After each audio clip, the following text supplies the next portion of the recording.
চেয়েও বেশি আমল যদি কারো থাকে তাহলে তো সেটা আমার আব্বার হবে।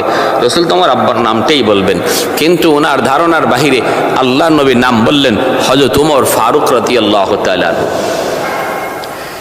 আম্মাজানের চেহারাটা একটু মলিন হয়ে গেল, চেহারাটা একটু মলিন হয়ে গেল। বুঝছি নবী তো, ওনার তো মনে মনে আশা ছিল নবী তার বাবার নামটা বলবেন, কিন্তু নবী তো বলেছেন হযরত ওমর ফারুক রাদিয়াল্লাহু তাআলা আনহুর নাম। আল্লাহর নবী তাকায় দেখলেন আম্মা জানের চেহারাটার মধ্যে অনেকটাই কষ্টের ছাপ, আনন্দ হাসি খুশি চেহারাটা মলিন হয়ে গেছে। নবীজি বুঝতে বাকি রইল না। আয়েশা মনে মনে চাইছিল আমি তার আব্বার নাম আবু বকর সিদ্দিকের নামটা নিব, কিন্তু উমরের নাম নেওয়ার কারণে আয়েশার মনটা মলিন হয়ে গেল, চেহারাটা মলিন হয়ে গেল।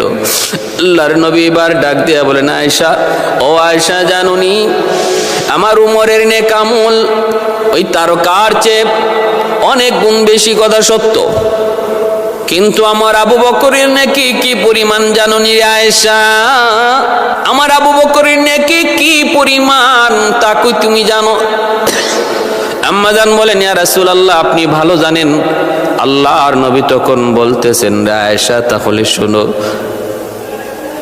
আমার সমস্ত উম্মতের নেকি এবং হযরত উমরের জীবনের সমস্ত নেকি যদি এক পাল্লায় রেখে দেওয়া হয়, আর এক পাল্লায় আমার আবু বকরের শুধু এক রাতের নেকি লেখা হয়, যেই রাত্রে আবু বকর আমার সাথে হিজরতের সঙ্গী হয়েছিল রে আয়েশা, ওই